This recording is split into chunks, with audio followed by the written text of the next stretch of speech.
Bismillahirrahmanirrahim.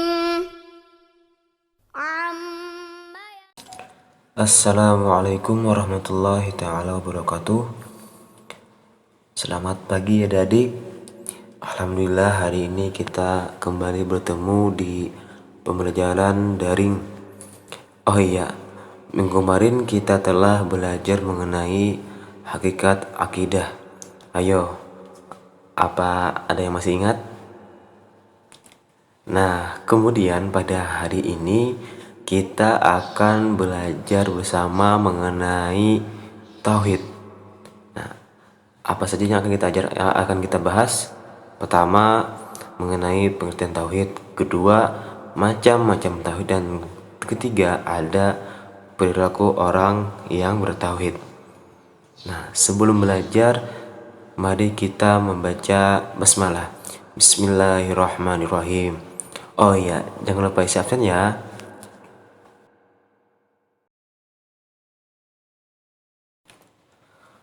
Pengertian tauhid.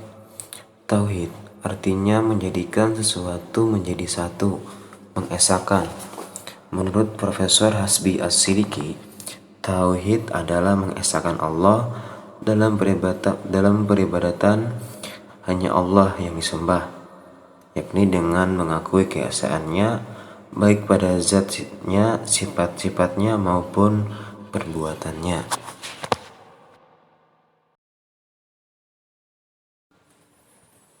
Kemudian macam-macam tauhid. Yang pertama ada tauhid rububiyah. Tauhid rububiyah adalah meyakini bahwa Allah Subhanahu wa taala itu Maha Pencipta alam semesta dengan segala isinya, dengan kehendak dan kekuasaannya sendiri. Dia menciptakan segalanya tanpa bantuan siapapun, pemberi rezeki, menghidupkan dan mematikan makhluknya. Selain sebagai Maha Pencipta, Allah juga sebagai Maha Pemelihara dan Maha Menjaga.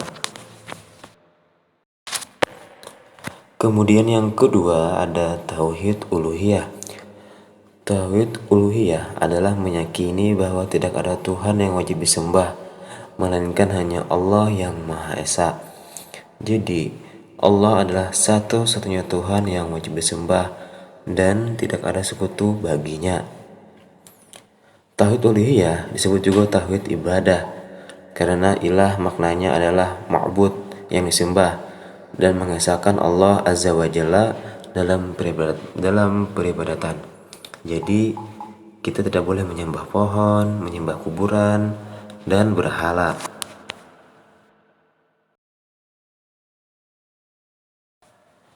Kemudian yang ketiga ada tauhid mulkiyah atau hakimiyah. Tauhid mulkiyah adalah meyakini bahwa Allah Subhanahu wa taala adalah maharaja, diraja yang memiliki kekuasaan mutlak di seluruh alam semesta dan tidak ada duanya, serta tidak ada yang bisa menandinginya. Tauhid mulkiyah bermakna mengesahkan Allah terhadap pemilikan, pemerintahan dan penguasaannya terhadap alam ini. Dialah pemimpin, pembuat hukum dan pemerintah alam ini. Hanyalah dasar kepemimpinan yang dituntut oleh Allah saja yang menjadi pedoman makhluknya. Hanya hukuman yang diturunkan oleh Allah saja menjadi pedoman kita, dan hanya perintah dari Allah saja yang harus dipatuhi oleh makhluknya. Kemudian yang keempat, tauhid asma wa sifat. Tauhid al-asma wa sifat adalah mengesahkan Allah dalam nama-nama dan sifat-sifat baginya dengan menetapkan semua nama dan sifat Allah sendiri yang terdapat di dalam Al-Quran dan hadis.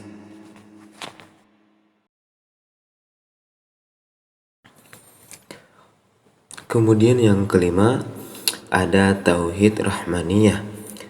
Tauhid rahmaniyah adalah Allah Subhanahu wa taala menyifati dirinya dengan zat Maha Pengasih dan Maha Penyayang. Maka sebagai hambanya pun membuktikan bahwa dirinya mentauhidkan dengan sifat pengasih dan penyayang. Yang terakhir ada tauhid qauli atau amali. Tauhid qauli atau amali yaitu tauhid yang tidak hanya sebatas diyakini dalam hati, melainkan harus diikrarkan dengan lisan dan diwujudkan melalui perbuatan.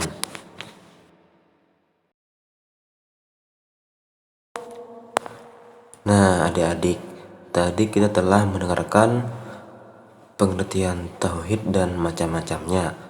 Kemudian kita akan belajar mengenai apa saja contoh dan perilaku orang yang bertauhid. Nah, yang pertama, menempatkan Allah sebagai Rabb, Tuhan bagi seluruh alam semesta. Jadi hanya Allah Subhanahu wa taala yang wajib disembah oleh semua makhluknya.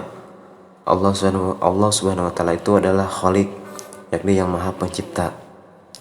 Kemudian yang kedua, yakni menempatkan Allah Subhanahu wa taala sebagai tempat perlindungan dari gangguan iblis dan setan.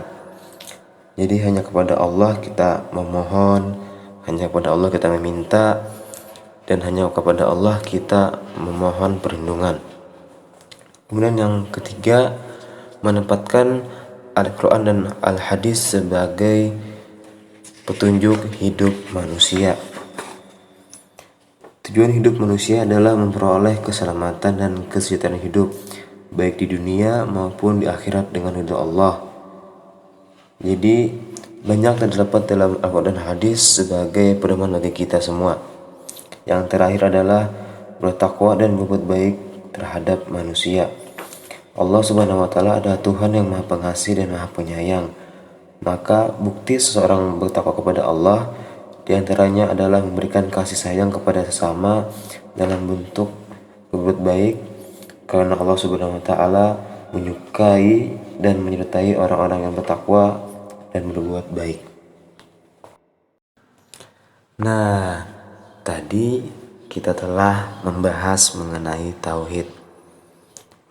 Ada pengertian tauhid, macam-macam tauhid, dan perilaku orang yang bertauhid. Jadi kepada adik-adik, jika ada yang masih kurang paham, silahkan CPKK ya, jangan malu-malu. Terima kasih kepada adik-adik yang telah mendengarkan pemaparan dari kakak. Semoga pembelajaran dari hari ini bermanfaat untuk kita semua. Tetap semangat, jaga kesehatan, dan jaga kebersihan. Mari kita tutup pembelajaran pada hari ini dengan mengucap hamdalah, alhamdulillahirabbil alamin. Sekian dari kakak. Terima kasih. Ihdinas siratal mustaqim. Assalamualaikum warahmatullahi wabarakatuh.